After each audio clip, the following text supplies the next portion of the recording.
Assalamualaikum adik-adik. Kaifa halukum? Insyaallah kullukum imlahu kwaisin innallahu ba'da iman. Pada kesempatan kali ini, perkenalkan nama kakak Kak Natifa dan Kanisa akan menjelaskan mengenai materi peluang. Tapi pastikan terlebih dahulu kalian telah menonton video part 1-nya ya. Setelah kalian menonton video part 1, karena di video tersebut akan dijelaskan mengenai konsep-konsep dasar dari peluang, mulai itu dari pengertian peluang dan komponen-komponen yang ada di dalam peluang. Setelah kalian menonton video part 1, kalian boleh stay tune di video ini dan simak baik-baik materinya. Kali ini kakak akan menjelaskan mengenai macam-macam dari peluang. Peluang dibagi menjadi dua. Yang pertama ada peluang teoretik, yang kedua ada peluang empirik. Sebelumnya kalian udah tahu belum nih atau merasa tidak asing bahwa apa itu peluang teoretik dan apa itu peluang empirik? Bagi kalian yang sudah tahu, boleh dong tulis di kolom komentar apa yang dimaksud dengan peluang teoretik dan apa yang dimaksud dengan peluang empirik. Nanti kakak dan tim akan memeriksa jawaban kalian. Peluang teoretik merupakan perbandingan antara frekuensi kejadian yang diharapkan terhadap frekuensi kejadian yang mungkin. Peluang teoretik ini dapat dirumuskan dengan PA sama dengan NA dibanding dengan NS, di mana PA merupakan peluang kemungkinan kejadian A, NA merupakan banyaknya kemungkinan kejadian A, dan NS merupakan jumlah seluruh kemungkinan kejadian A. Peluang empirik merupakan suatu perbandingan antara frekuensi kejadian yang diharapkan terhadap percobaan yang dilakukan. Nah, peluang empirik ini dapat dirumuskan sama seperti dengan peluang teoretik. Loh, berarti apa bedanya dong Kak antara peluang empirik dan teoretik? Apa coba? Nanti kita bahas selanjutnya. Di mana PA merupakan peluang kejadian A dan NA merupakan banyaknya kejadian A pada suatu percobaan, serta NS merupakan jumlah seluruh percobaan yang dilakukan. Nah, tadi kan bertanya-tanya ya, loh kok rumusnya sama? Lalu perbedaannya apa nih antara peluang teoretik dan peluang empirik? Perbedaannya, kalau kalian menyimak kakak menyebutkan pengertian dari peluang teoretik dan peluang empirik, pasti kalian akan ngeh perbedaan yang ada antara peluang teoretik dan peluang empirik. Peluang teoretik ini, kata kuncinya dalam membedakannya, konsepnya adalah menebak teori, menebak suatu kejadian berdasarkan teori. Sedangkan empirik menganalisa kejadian. Nah, contohnya nih, di dunia ini kan lagi viral banget ya virus COVID-19. Nah, menurut teoretik yang menebak berdasarkan teori-teori yang ada, virus COVID-19 ini tidak mungkin nih masuk ke negara kita, Indonesia. Karena negara kita kan negara tropis ya, yang suhunya itu 26 derajat ke atas, atau bahkan ada yang lebih dari 30 derajat. Sedangkan menurut teori yang beredar, bahwasannya virus COVID-19 ini tidak dapat berkembang di suhu panas 26 derajat ke atas. Atau dengan kata lain, virus COVID-19 ini akan mati di suhu 26 sampai 27. Berarti kan kalau lebih dari 30 ya akan mati dong virus tersebut. Ini menurut teori yang beredar.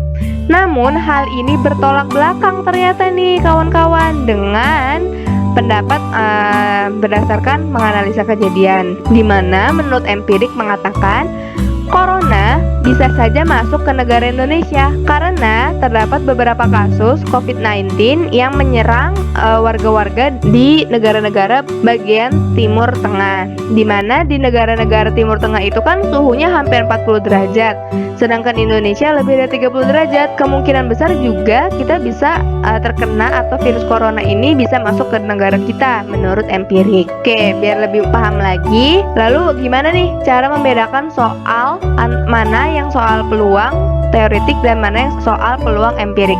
Kalau soal peluang teoritik, biasanya terdapat kata kemungkinan berdasarkan kemungkinan yang ada. Misalkan contoh soalnya, Andi memiliki sekantong kelereng. Di dalam kantong tersebut terdapat 30 kelereng yang berbagai macam warna.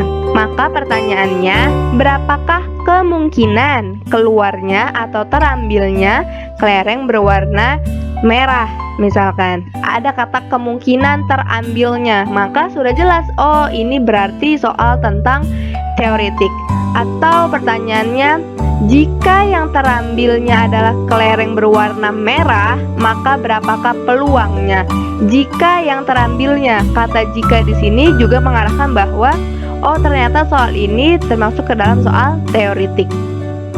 Sedangkan kalau empirik, kata kuncinya adalah berdasarkan suatu percobaan. Contoh dalam soal, Risma melakukan suatu percobaan melambungkan koin ke atas sebanyak 8 kali.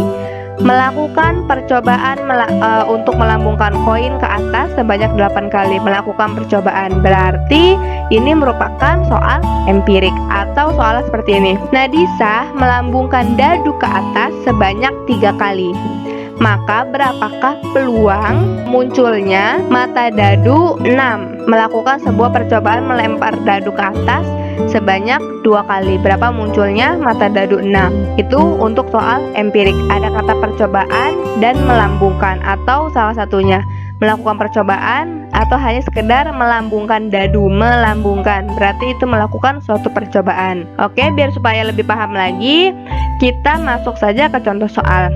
Contoh soal yang pertama, Rofik memiliki sebuah kantong yang berisi 25 kelereng yang terdiri dari 10 berwarna merah, 3 berwarna jingga, 7 berwarna biru, dan sisanya berwarna hitam. Rofik akan mengambil sebuah kelereng secara acak. Maka berapakah peluang jika yang terambil adalah kelereng hitam? Kira-kira ini soal termasuk soal apa nih? Soal teoritik atau soal empirik? Ya, benar sekali. Contoh soal pertama ini merupakan soal teoritik, di mana di sini disebutkan tentukan peluang jika yang terambil adalah kelereng hitam. Dan di dalam soal ini, Rofik tidak melakukan suatu percobaan. Maka soal ini merupakan jenis soal teoritik. Diketahui dari soal di atas adalah jumlah seluruh kemungkinan atau NS sama dengan 25. Banyaknya kelereng merah sama dengan 10, kelereng jingga sama dengan 3, kelereng biru sama dengan 7, dan kelereng hitam merupakan selisih dari seluruh jumlah kelereng dikurang dengan kelereng-kelereng yang telah diketahui di soal, yaitu 25 dikurang 20 sama dengan 5. Yang ditanyakan adalah peluang terambilnya kelereng hitam. Kita masukkan ke dalam rumus. PA atau di sini kan karena kita mencari warnanya hitam, jadi kita tulis dengan hitam. A-nya itu diganti dengan hitam. Sama dengan N hitam dibanding dengan NS. Sama dengan 5 banding 25 atau 5 per 25 atau 5 dibagi 25 sama dengan 1 per 5. Ini kalau dibentuk desimal menjadi 0,2. Jadi peluang yang terambil kelereng berwarna hitam adalah 1 per 5. Kita lanjut ke contoh soal nomor 2. Berikut adalah kejadian yang muncul dari melambungkan koin sebanyak 8 kali. Melambungkan koin, apa nih kira-kira dari sini? Oh, ternyata ini soal tentang materi peluang empirik, Kak. Ya, betul sekali. Dari kata melambungkan koin saja sudah terbayang ya bahwa seseorang melakukan suatu percobaan melempar koin ke atas sebanyak 8 kali dan akan menghasilkan munculnya sisi gambar-gambar, angka, gambar angka, angka-angka, gambar. Oh, ternyata ini enak nih soalnya nih. Sudah diketahui berapakah peluang empirik munculnya sisi angka. Sudah jelas berarti soal ini merupakan soal jenis peluang empirik. Langsung kita jawab. Diketahui N angka, karena yang ditanya angka, maka kita pakai N angka sama dengan 4. Dan NS atau seluruh sampel yang ada sama dengan 8. 8 ini diperoleh dari banyaknya percobaan yang dilakukan. Ditanya, berapakah peluang munculnya sisi angka? Dijawab, P angka sama dengan N angka per NS, atau banyaknya kemungkinan atau banyaknya sampel yang tersedia, sama dengan 4/8 sama dengan 1/2. Jadi peluang munculnya sisi angka dari melambungkan koin sebanyak 8 kali adalah 1/2 atau 0,5 jika dijadikan bilangan desimal. Sekarang kita akan mencoba mengerjakan soal latihan dari peluang empirik.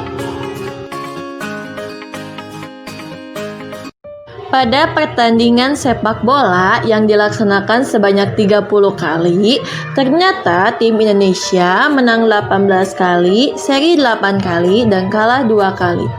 Dari data yang sudah ada, jika tim Indonesia bertanding sekali lagi, berapakah peluang tim Indonesia akan menang? Pembahasan. Tadi kan sudah disebutkan bahwa pertandingan sepak bola itu dilaksanakan sebanyak 30 kali. Maka NE sama dengan 30. Tadi disebutkan dalam data bahwa tim Indonesia menang sebanyak 18 kali. Berarti NA sama dengan 18. Maka peluang tim Indonesia untuk menang kembali adalah PA sama dengan NA per NS sama dengan 18/30 sama dengan 3/5. Oke, kita lanjut mengerjakan soal latihan dari peluang teoritik. Seorang anak pedagang telur memiliki 200 butir telur. Karena kurang berhati-hati, lalu 10 butir telur pecah. Semua telur diletakkan di dalam peti. Jika sebutir telur diambil secara acak, tentukan peluang yang akan terambil telur yang tidak pecah. Pembahasan. Diketahui tadi si pedagang telur itu punya 200 telur, atau kita namakan titik sampel atau NS. Terus tadi katanya 10 telur pecah. Maka banyaknya telur yang tidak pecah atau NA adalah banyaknya telur dikurangi telur yang pecah, yaitu 200 dikurangi 10 adalah 190. Jadi peluang yang akan terambil telur yang tidak pecah adalah NA dibagi NS. 190 dibagi 200 sama dengan 19/20.